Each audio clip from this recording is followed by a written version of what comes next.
kerja lapangan ya, kerja lapangan itu nggak mudah ya.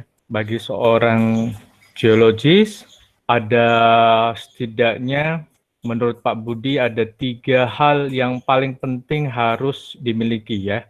Yang pertama itu adalah kemampuan pengetahuan konsep teoritis geologi lapangan. Dari memahami tentang morfologi, karena kita akan berjalan di permukaan bumi, ada kalanya landai, ada kalanya bergelombang, berbukit-bukit. Kadang kita harus naik lereng yang terjal, menuruni lembah yang curam. Kita biasanya mengikuti sungai-sungai, kadang-kadang gradien sungainya terjal, berbatu-batu, susah untuk dilewati, dan seterusnya.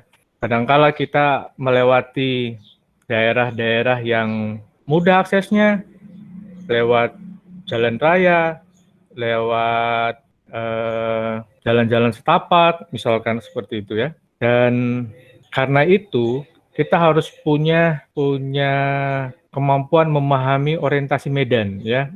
Medan yang akan kita lalui itu kondisinya seperti apa.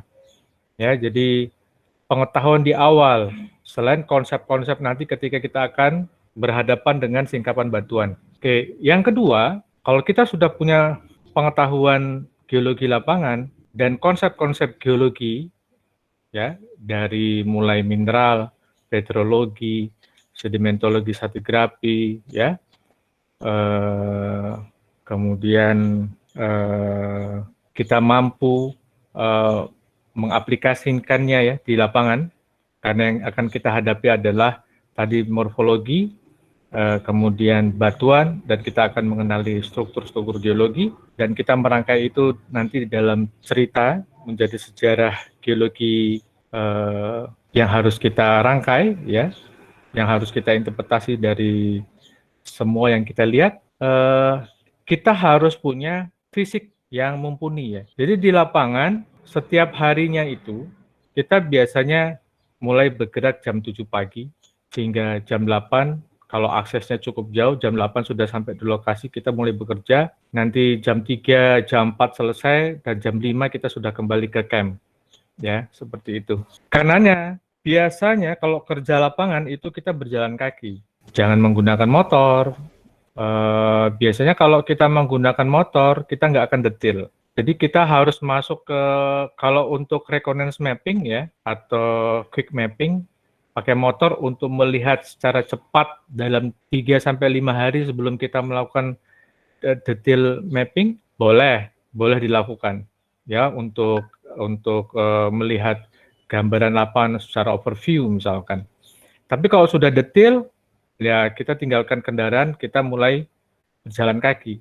Dan yang kita hadapi itu adalah di lapangan. Di lapangan itu berarti kita harus tahan, kuat jalan, medan mendaki atau menurun. Kita juga harus tahan dengan teriknya mentari. Silahkan kalau yang takut kulitnya terbakar pakai sunblock dan yang lainnya, pakai baju lengan panjang ditutupi seluruh bagian yang mungkin akan terbakar, boleh saja. Yang berikutnya adalah mental. Ya, yang ketiga itu mental. Jadi mental kita di lapangan. Kadangkala kita memasuki satu kawasan, kita akan feelingnya senang, melihat situasinya senang. Tapi kadangkala kita datang di suatu lapangan, kita misalkan mendaki bukit, lalu di atas bukit kita ketemu kuburan misalkan, lalu kemudian bulu kuduk kita berdiri. Hal-hal seperti itu. Misalkan kita lihat mungkin tidak ada kuburan, tapi kok kita merasa seram di lapangan. Nah, di situ kuncinya adalah mental. Belum lagi ada kepercayaan di dalam masyarakat. Kalau sekiranya pergi ke lapangan, kemudian bertemu dengan ular, ya, itu sering sekali di lapangan. Kita lagi berjalan, tiba-tiba jalan kita dipotong oleh ular yang lagi melintas. Kalau kondisinya demikian, kadangkala sebagian orang punya kepercayaan bahwa kalau seperti itu nanti ada bala.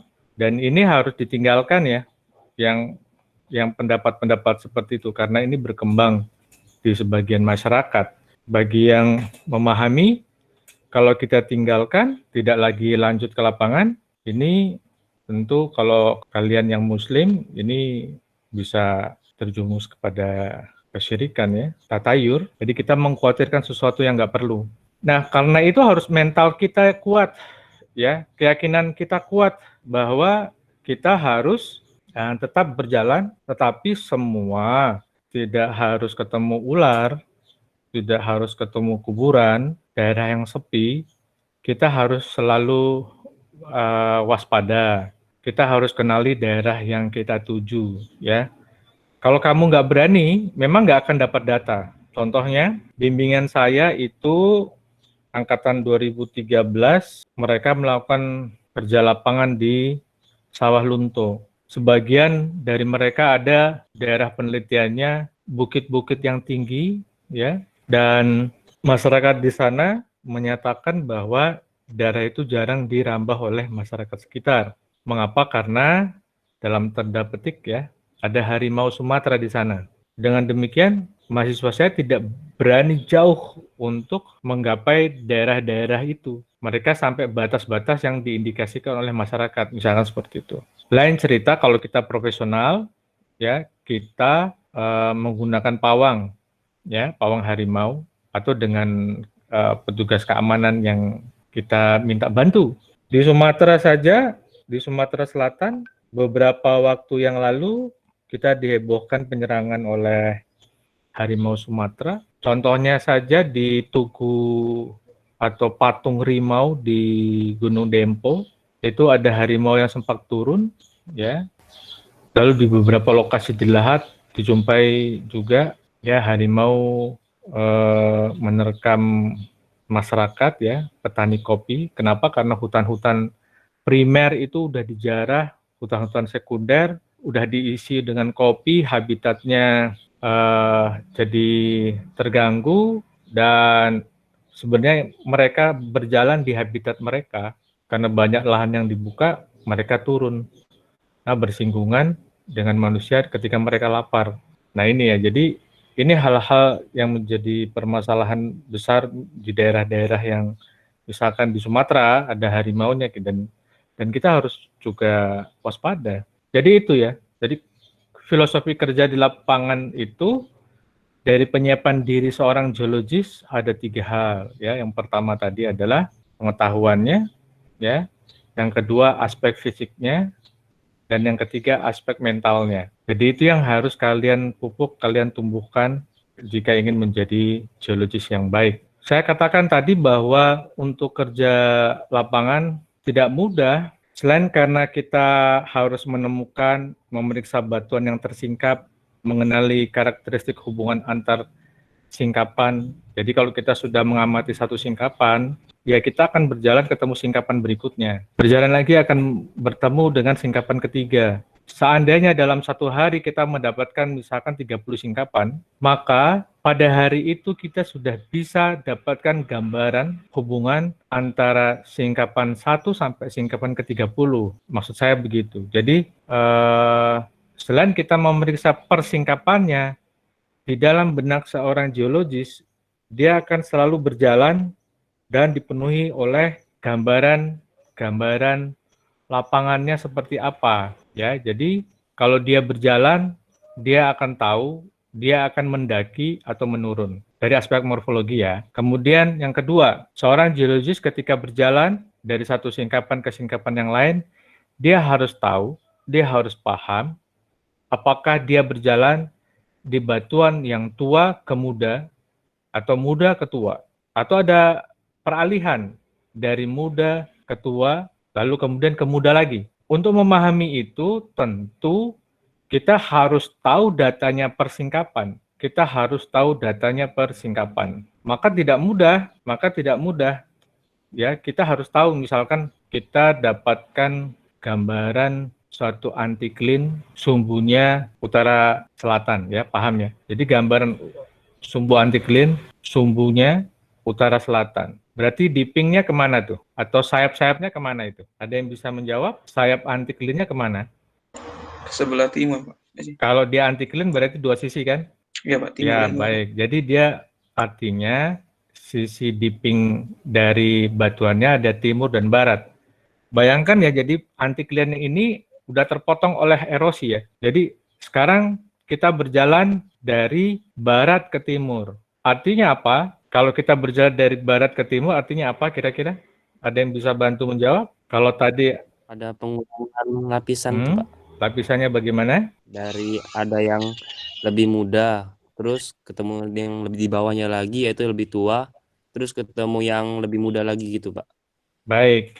Jadi kita berjalan dari barat itu berarti kita ketemu batuan yang umurnya lebih muda dulu. Betul. Lalu ketika kita berjalan ke timur, ya kita akan berjalan dari batuan yang muda ke umur tua. Lalu ketika kita dari batuan yang berumur tua, lo tiba-tiba beralih ke muda, artinya berarti ada perubahan dipping. Tadi dippingnya relatif ke barat, sekarang perubahan dipping relatif ke timur. Ya bisa bayangkan ya, jadi perubahan dippingnya berarti ke arah timur. Terus kita akan berjalan terus dan ke timur terus. Berarti kita baru dapat salah satu struktur nih. Kita berjalan tadi dapat salah satu struktur namanya struktur lipatan. Nah itu ya, jadi di dalam jalannya seorang geologis, hal itu dia perhatikan. Berarti kalau dia ketemu singkapan, jangan cukup dia bilang, oh itu batu pasir lagi sisipan dengan lempung. Udah gitu toh, tapi harus selalu kita ukur datanya, ya, dippingnya berapa, strike-nya berapa, dippingnya, deep direction-nya kemana. Jadi kita terus tahu. Lalu tahunya itu dari mana? Tahunya karena kita ukur dan kemudian kita plotting ke peta. Jadi kalau kita plotting, lo tiba-tiba waktu kita plotting, lo sebelumnya ke barat, kok sekarang ke timur? Berarti ada perubahan, tapi kok saya nggak lihat sumbunya tadi ya. Jadi ketika kita berjalan, loh kok dippingnya udah berubah gitu loh ya.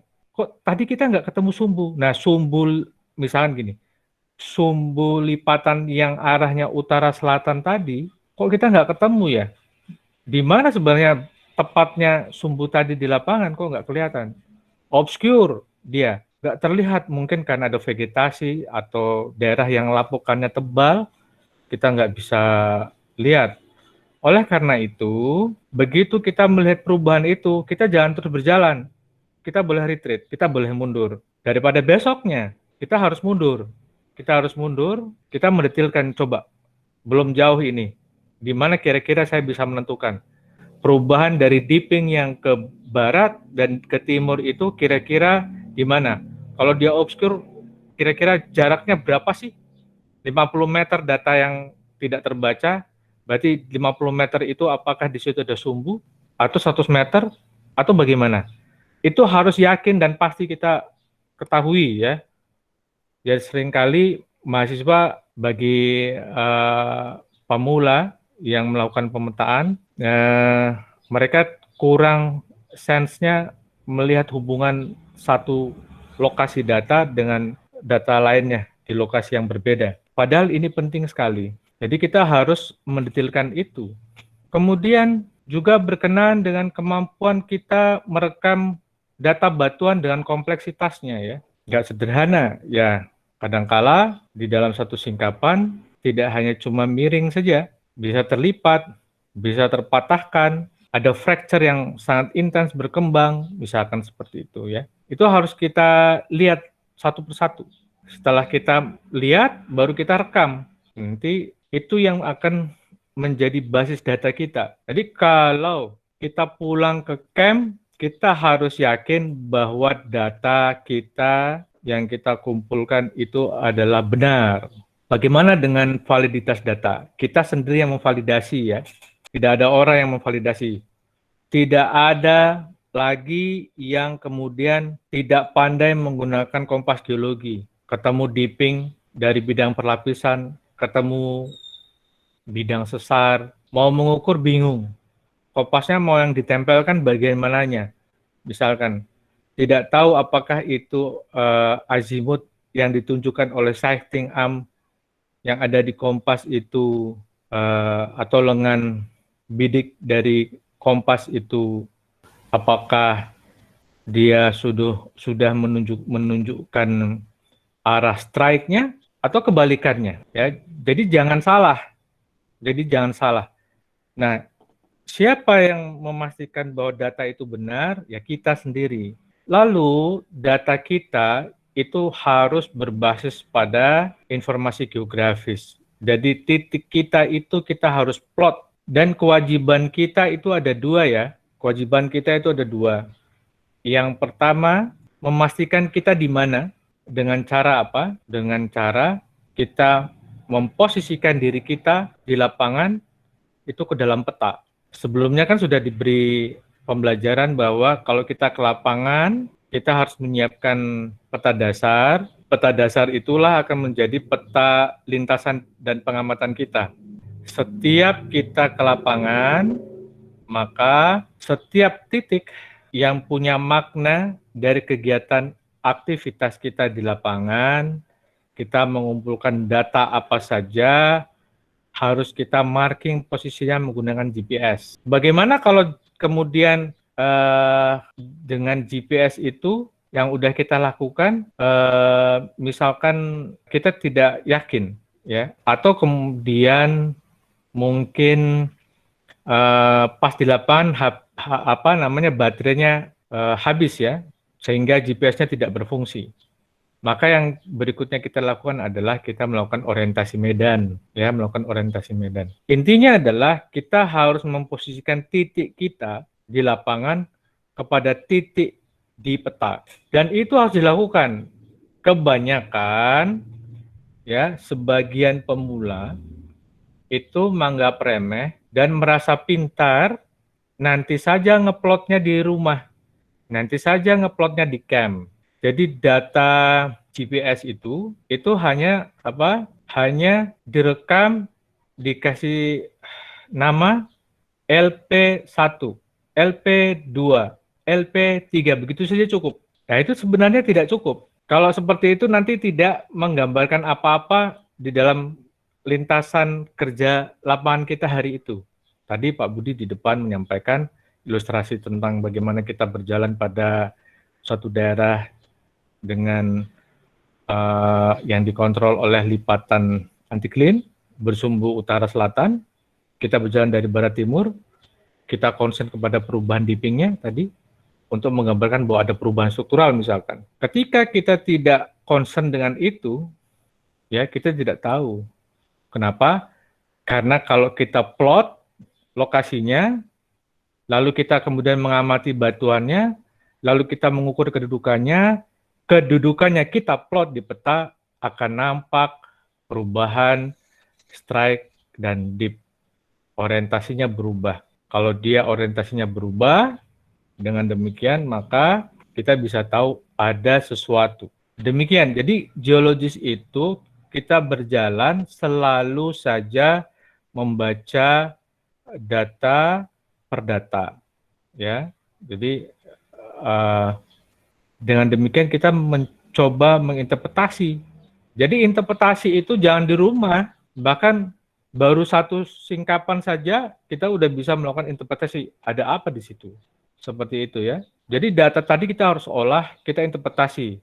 Salah satunya nanti untuk keseluruhan adalah menjadi peta geologi. Tapi secara parsial interpretasi yang kita lakukan itu banyak. Misalkan interpretasi hubungan antar satuan batuan, tua muda, pola stacking pattern-nya, pola penumpukannya, pola perbedaan hubungan lateral dari satu fasies dan seterusnya.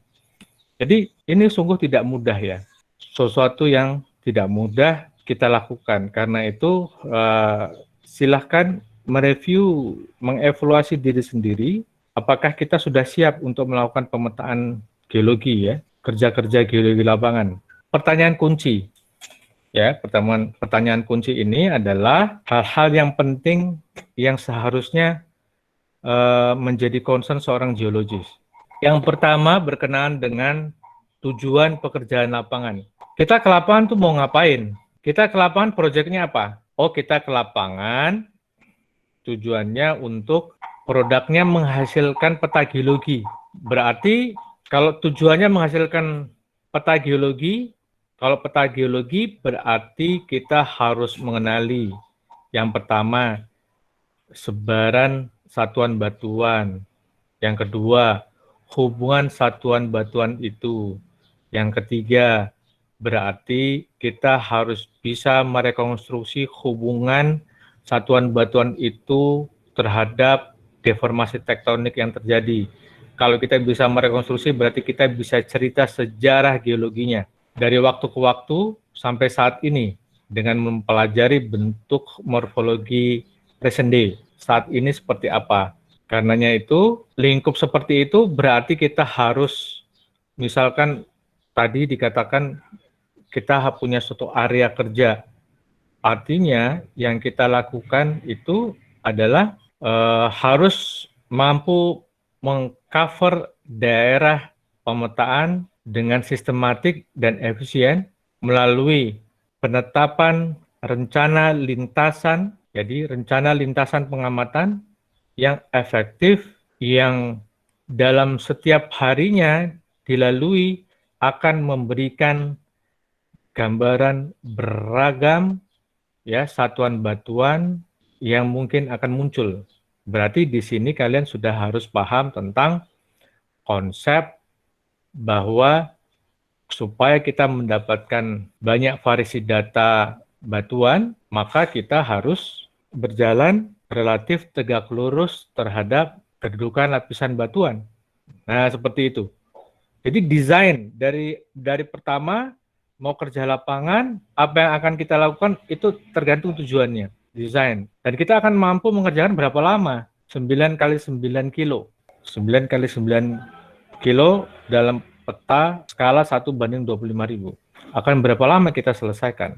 Misalkan seperti itu. Lalu kita akan tahu di mana sebenarnya untuk mendapatkan data lapangan. Jadi data kalau kita di lapangan kan tidak ada pelang ya atau penanda, oh di sini ada data, nggak ada. Tetapi kita geologis yang ke lapangan, yang datang menemukan data. Seringkali kalau ditanya, di situ kok tidak ada datanya, tidak ditemukan Pak. Ya, jadi banyak sekali, misalnya kita lihat peta-peta mahasiswa, tidak ada datanya Pak.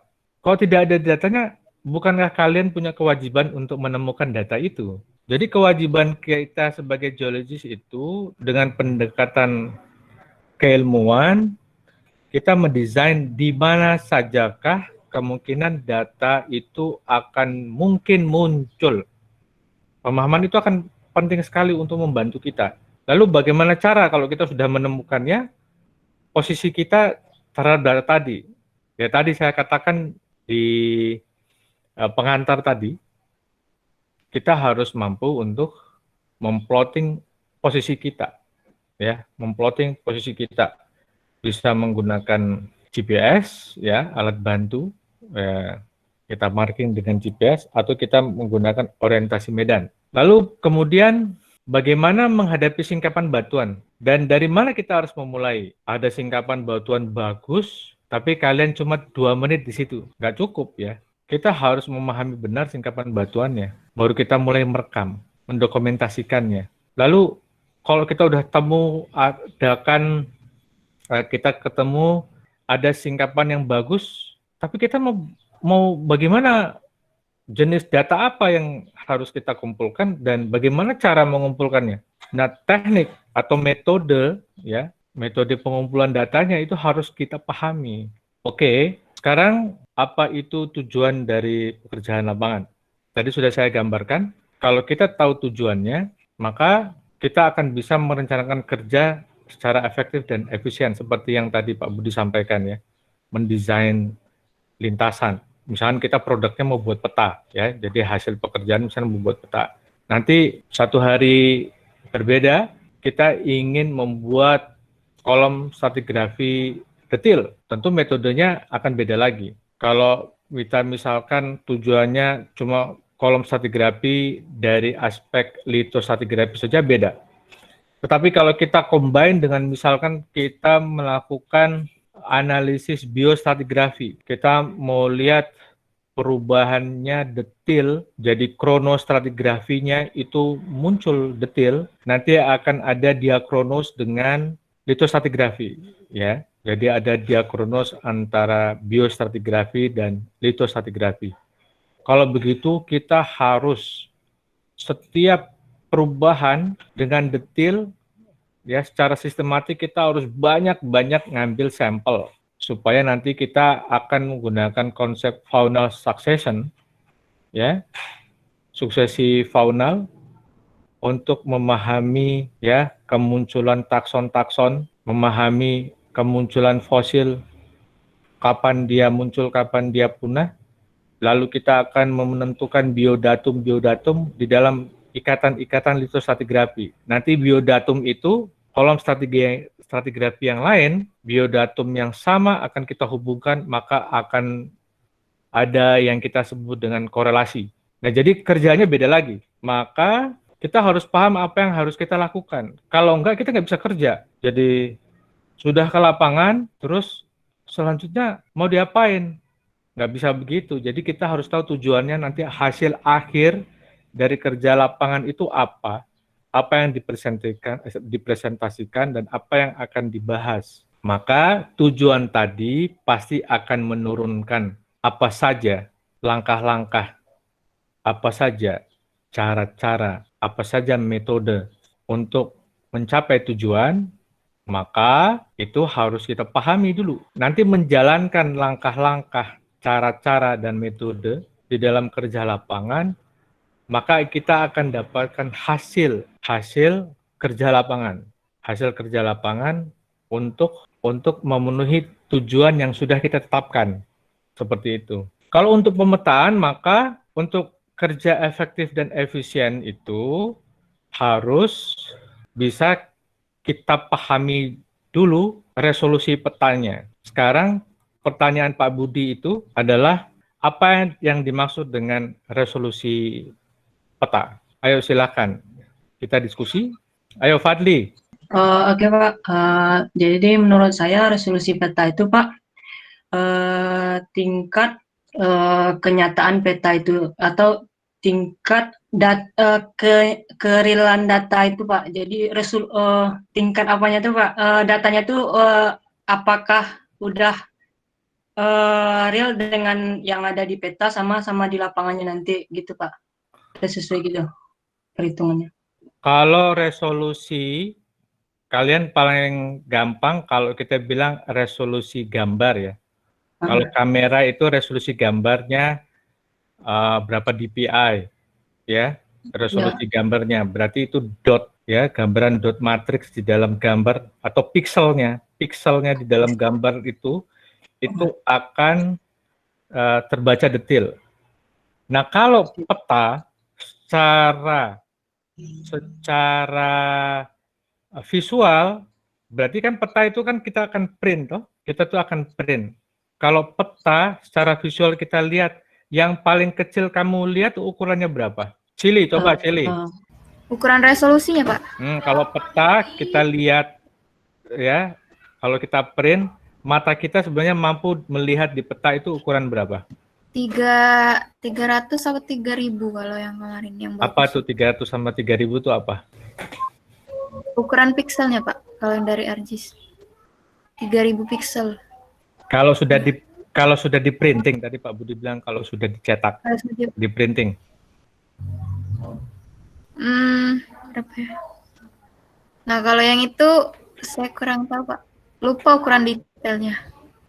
Sekarang kalau kita ngambil pulpen itu kita titikkan di kertas, kan hanya cuma ada tanda hitam kecil kan. Satu titik itu kira-kira yang bisa kita lihat mungkin batas standar ukuran itu adalah 1 mili, ya kan? 1 mili kan? Kalau peta, ini bukan, ini kalau tadi Pak Budi analogikan dengan resolusi piksel, itu lain lagi. Jadi dalam satu pandang itu ada kedetilannya berapa. Nah, kalau di peta, itu yang kita akan lihat itu satu titik, ya. Di peta itu merepresentasikan ketajaman berapa. Itu yang namanya resolusi. Jadi, ya, resolusi itu kan berarti ketajaman. ketajaman menggambarkan kondisi lapangan yang dibawa ke peta. Resolusi peta itu adalah menggambarkan seberapa tajam. Artinya kalau tajam di sini berarti seberapa detail. Apa yang kita lihat di lapangan itu kita bawa ke dalam peta. Seperti itu. Dan ini akan menentukan effort kita di lapangan supaya kerjanya efektif dan efisien. Coba kamu semua diurak-urak di kertas di meja kalian perbedaan antara skala 1:10.000 dan peta skala 1:25.000. Bagaimana tingkat resolusinya? Ayo silahkan diurak-urak. Lalu siapa yang mau berpendapat? Silahkan. Masih tidak banyak yang ikut. Keluar masuk baru 40, yang bertahan baru 41. Siapa yang mau berpendapat? Oke Pak, mungkin saya Pak. Silakan. Mungkin kalau bedanya kalau 1:10.000 dan 1:25.000 itu tingkat kedetailan datanya detailnya di 1:10.000. Setelah itu kalau tingkat cakupan wilayahnya, maka kalau yang 1:10.000 itu lebih sempit daripada cakupan 1:25.000 Pak. Karena yang 1:25.000 itu luasannya lebih luas. Iya. Nanti nyatanya. Kalian tadi fokusnya di resolusi peta ya. Dengan skala tadi dibahasakan di dalam resolusi peta supaya kalian punya sense di dalam kerja ya. Jadi kalian punya sense di dalam kerja. Apa itu? Muhammad Taufikur Rahman. Apa Taufik? Sense dalam peta, Pak. Iya, sense tadi yang kita bilang skala peta dibawa dalam pemahaman resolusi peta. Coba buka videonya. Ya, silakan Taufik. Kalau pemahaman saya Pak, kalau dari skala dulu kan misalkan 1 sentinya tuh 1 senti di peta tuh berarti 10.000 di ininya Pak, di lapangannya gitu Pak. 10.000 apa? 10.000 meter itu Pak. Kalau 1:10.000 artinya? Senti, Pak. Hah? 10.000 10.000 senti di lapangan. Ya. 10.000 senti di lapangan kamu bisa bayangin seberapa. Makanya harus paham dulu kalau kita bawakan dia ke resolusi. Karena kita lihat sesuatu yang ada di lapangan itu mau kita tampilkan ya. Jadi mau kita tampilkan di dalam peta. Jadi kita mau tampilkan di dalam peta. Gimana? Kalau kita mau tampilkan di dalam peta itu artinya apa? Kita akan concern dengan apa yang kita lihat di lapangan. Karena kalau kita taruh di lapangan, yang kita lihat di lapangan kita taruh di peta, kita akan tahu kira-kira proporsi data apakah kita sudah cukup meletakkan data dengan benar. Misalnya begini, kalau 1:10.000, berarti kalau kita tadi bilang resolusinya adalah titik di dalam peta, berarti kita tahu satu titik itu misalkan 1 mili. Berarti 1 mili untuk skala 1 titik saja, 1 mili pada peta itu bermakna 10 meter di lapangan. 10 meter di lapangan. Jadi titik. Jadi kita selalu datanya ketajaman. Oke, lalu kita perluas nih yang basis data biasanya kerja mahasiswa geologi ada di skala 1:25.000 ya.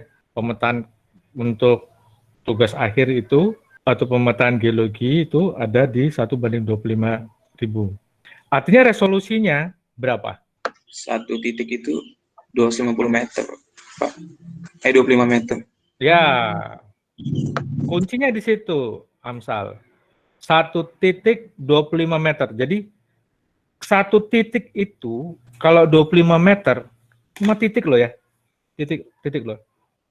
Lah, sekarang misalkan seringkali misalkan kita dapat, kalau pemetaan satuan batuan kan gini, kalau kita dapatkan satuan batu lempung, artinya dominasinya lempung, ya batu lempung, ada sisipan batu pasir. Lalu kemudian kita dapatkan berikutnya, lo berubah satuannya menjadi satuan batu pasir, perselingannya misalkan tipis-tipis lapisan batu gamping, tapi dominan batu pasir. Ketika kita berjalan, loh dari misalkan tadi LP terakhir masih satuan batu lempung, kita berjalan lagi, kok sudah satuan batu pasir, ketemu satuan batu pasir, lah kontaknya di mana? Tadi yang Pak Budi bilang konteksnya waktu bicara tentang anticline dipping itu, sekarang konteksnya adalah perubahan litologi.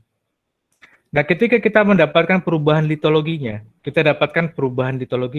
dari satuan batu lempung, misalkan kita dari barat ke timur, satuan batu lempung nih, tiba-tiba berubah menjadi satuan batu pasir. Loh, tapi batas kontaknya di mana? Tadi saya nggak lihat kontak antara satuan batu lempung dan satuan batu pasir. Poinnya paham ya? Di sini.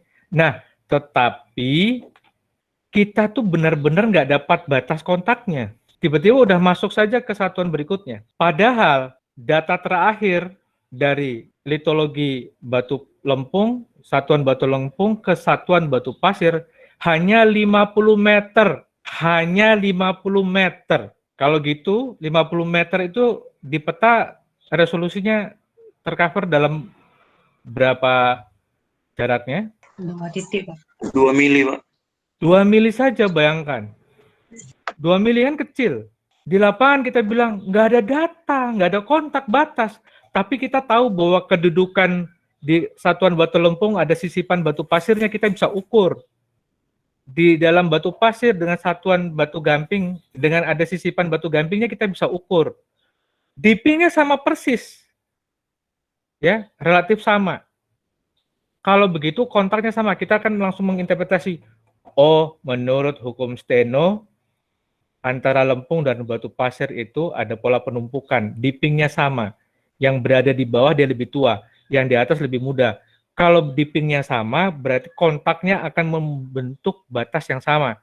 Oke. Sekarang kemudian kita lihat, lempung biasanya landai di lapangan.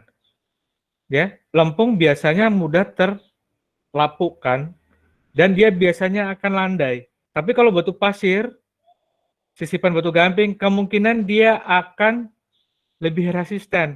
Kalau begitu dia akan memperlihatkan morfologinya agak berbukit sedikit. Jadi kalau misalkan dia tadinya agak landai, kemudian agak naik. Nah, ini yang ada yang namanya break off slope, ya, break off slope. Tekukan lereng. Tekukan lereng. Kalau kita punya sense tadi, tekukan lereng itu kan paling banyak ada luncuran apa? Gravitasi dari material lapukan lereng toh. Kemungkinan ada tertutupi oleh vegetasi, lapukan yang tebal. Maka kita nggak dapat. Kalau kita tahu tekukan itu, kalau kita pelajari dan kita coba detailin, barangkali kita akan dapatkan bukti kontaknya. Kalau tidak ada, di dalam 50 meter itu kita tentukan tekukannya itu di mana? Ah, ini adalah batasnya. Di situ adalah batas kontak satuan. Paham ya? Walaupun kalian nggak temukan, tapi kalian bisa buat sketsa. Sketsa itu kemudian akan kalian coba buat model penampang yang mungkin akan bisa menunjukkan hubungan antara yang tadi. Sehingga kalian bisa tentukan kontaknya ada di mana. Nggak cuma 50 meter, kalian nggak yakin. Jadi menentukan batas, ya, menentukan batas kontak itu harus di lapangan. Nggak boleh setelah di camp, nggak boleh setelah pulang di Palembang, nggak boleh. Dan itu yang harus kita bangun, ya. Yang itu harus kita bangun. Itu ya. Jadi paham ya. Jadi resolusi peta berkaitan dengan skala yang mau kita presentasikan, produk petanya, akan berkaitan dengan ketajaman kita di dalam kerja. Kalau 1/10.000, ya artinya satu titik tadi 10 meter. Kalau kalian peta pemetaan nanti di pemetaan deposit di perusahaan 1:1000, 1:500, wah itu concernnya harus tinggi. Kalau enggak, kalian tidak bisa mendelineasi deposit dengan baik, kita gagal untuk mengestimasi cadangannya dengan baik. Jadi kalau kita melakukan pemetaan dengan lebih detail, berarti resolusinya lebih detail, lebih tajam, maka kita mampu memberikan kepastian geologi atas data kita. Ini karena kita kan ini belajarnya global, belajarnya masih pemetaan batuan. Tapi nanti kalau lebih spesifik, itu akan yang kita pegang, resolusi harus kita pegang. Jadi kerja kita jangan kemudian asal. Oke, kerja kita 1:25.000, tapi pakai cara kerja 1:100.000. Ya.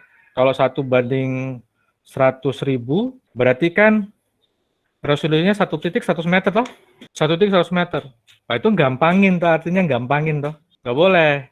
Tapi kalau kamu kerja misalkan, disuruh kerja 1:10.000, 1:25.000, tapi kamu kerjanya 1:10.000, artinya kamu terlalu rajin toh di lapangan. Bagus sih sebenarnya, terlalu rajin di lapangan, pengamatannya lebih detail. Tapi kan lama di lapangan, lama biaya, berarti besar biaya pondokan, ya kan? Lama biaya konsumsi di lapangan, jadi nggak efektif. Makanya kerjanya begitu. Oh, kalau kamu nanti mimpin eksplorasi, suruh kerja satu reconnaissance mapping 1:50.000, ya, semi detail. Tapi kamu kerjanya bergaya 1:10.000. Ya, makan waktu kamu di lapangan, gitu loh. Jangan juga dibalik, suruh metain 1:5.000, kamu bergaya 1:50.000, ya. Datanya jadi jelek, nggak bisa dipertanggungjawabkan. Paham ya di sini? Resolusi peta itu penting sekali. Tadi sampai di sini terakhir ya.